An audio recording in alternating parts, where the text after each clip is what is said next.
We are here with Larry Keel at the Ardmore Theater in Ardmore, Pennsylvania. We sure are. Great to see you, Larry. Good to see you guys, man. Love this place. Oh, yeah. It's going to be great. Well, I wanted to just start off about telling everyone some stuff about you that I have a feeling a lot of people don't know. Cool. For instance, I'll just throw out Disney. Yes. Tell us about it. It's funny. I was in Orlando. Well, I was living in Virginia, and a friend of mine had moved to Orlando, Florida, and he saw an ad in a newspaper for bluegrass bands. And he's like, "Hey, man, you want to come down and audition with me?" I was like, "Okay." And we went, and it was at the Disney Center, and we auditioned, and it wasn't for just Disneyland here or Disney World. It was for the Tokyo Disneyland. And, man, it was awesome. I was like 18, just ready to go do something like that anyway. So wow. It was an amazing experience. How long did that go for? I was there about 6 months. The whole process took about 7.5, 8 months because we had to get orientated and everything, and had to do, work out the material and everything to play and everything. But it was fun. It sounds like sounds like awesome fun. Now, your older brother is also a big special thing in your life. He helped get you started, plus a whole lot more. Tell us about that. Very much so.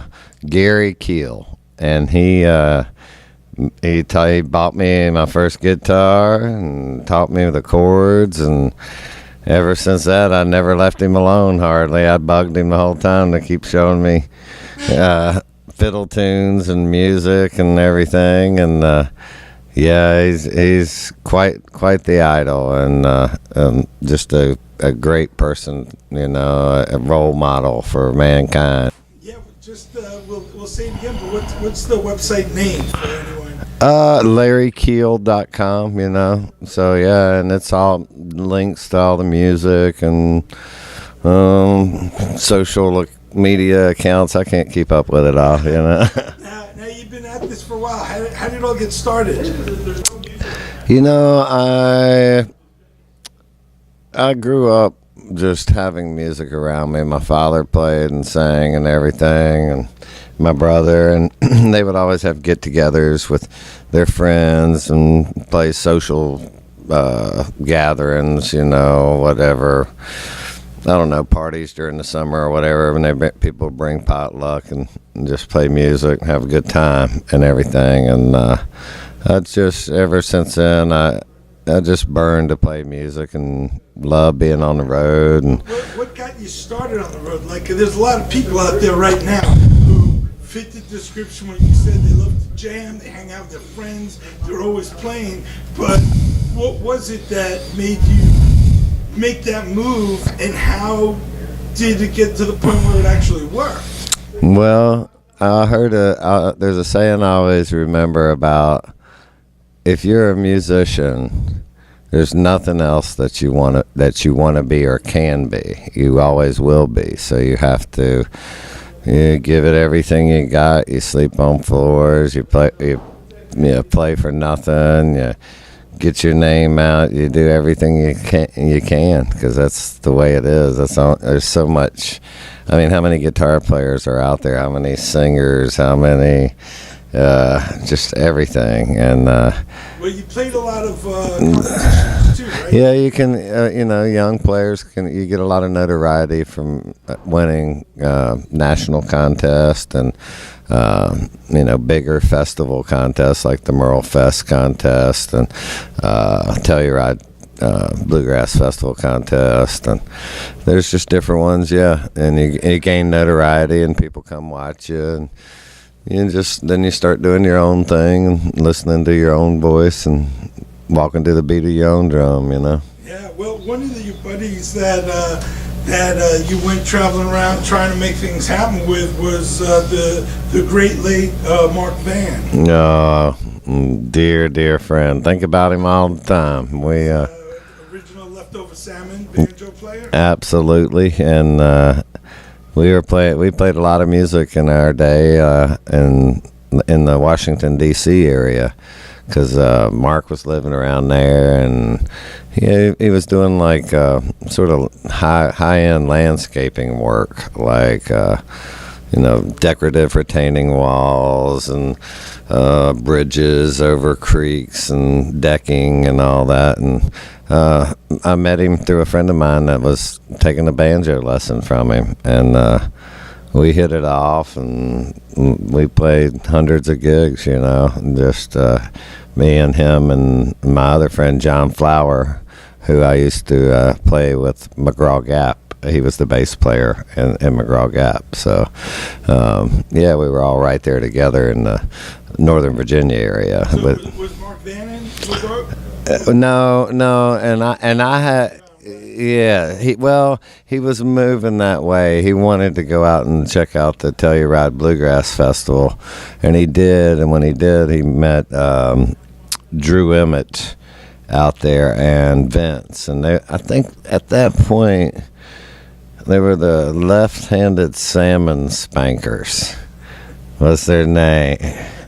Because they hadn't quite got to leftover salmon, And he, at a certain point, they were like, man, if you move out here, we'll take it on the road and go with it, And they did. And to me as well, at that point, that's quite an inspiration to see about somebody making it and inventing a sound and having a great time doing it. Yeah.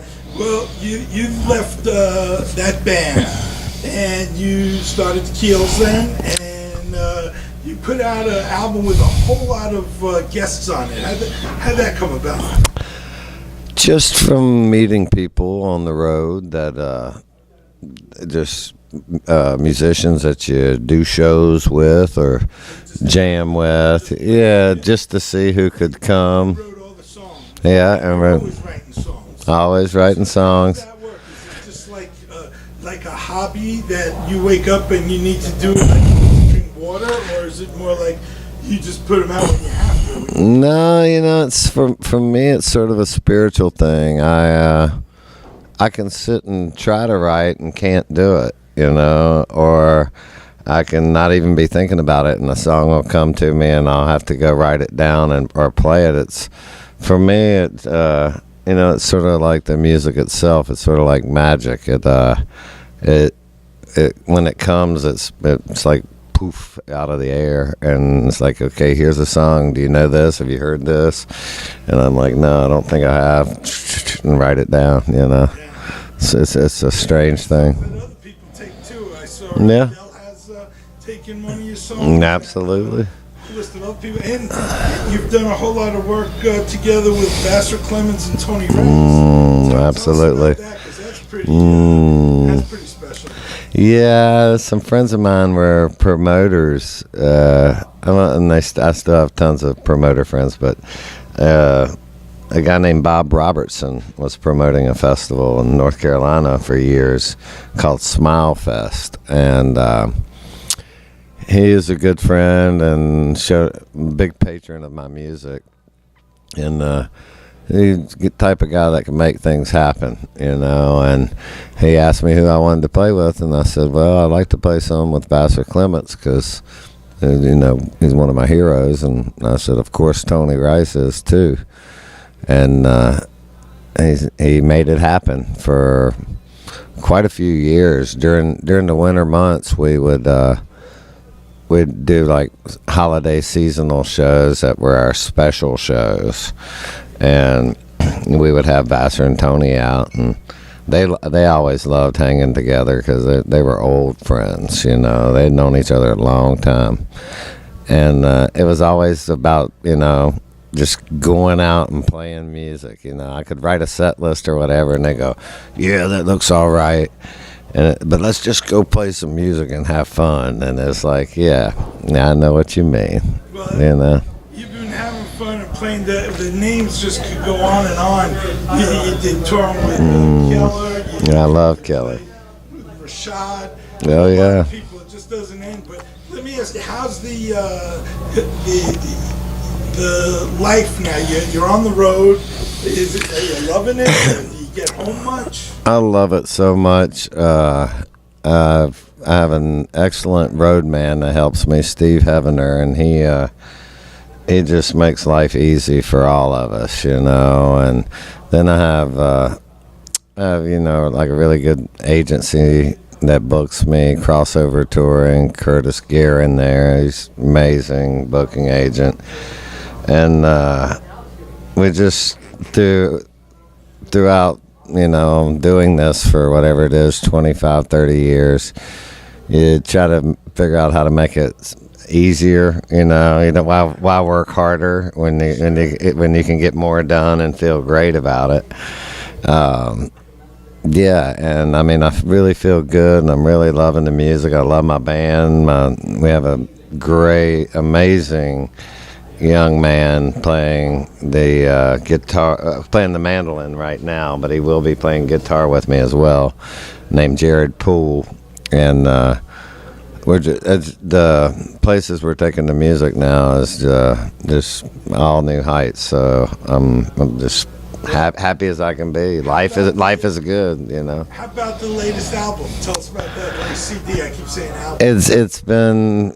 It's been really good, you know. I wonder. I know you say album. I think albums, and I think tapes, and I think, yeah, you know, CDs. And now kids today, they just want a digital track, you know. And so there's some that are still vinyl's still. Yeah, vinyl's coming back and making a strong comeback, and this world, it's more powerful than. And it sounds so good, you know. But yeah, you know, it's been doing great, and it had a lot of our friends on it. Del McCurry was on it singing with us, and Jason Carter from his band, and Sam Bush. I mean, love that guy. He got to play with him maybe last weekend, I think it was, in Denver. With it was me and Sam and Keith Mosley from the String Cheese Incident on bass, and Chris Pandolfi and Andy Hall from the String Dusters. And it was so fun, man. And like Sam, he's just he's the powerhouse. He's the king, you know, and well deserved. And just so many players on there. Keller, like you say, was on there. Anders Beck on the dobro. On and on. If I left anybody out, pardon me. Sorry. Well, you got a show coming up. Thanks so much for talking with us. Well, thank you. To the show. Appreciate it. And good luck, and we'll stay in touch with you. Oh, thank you so much, man, for all you do.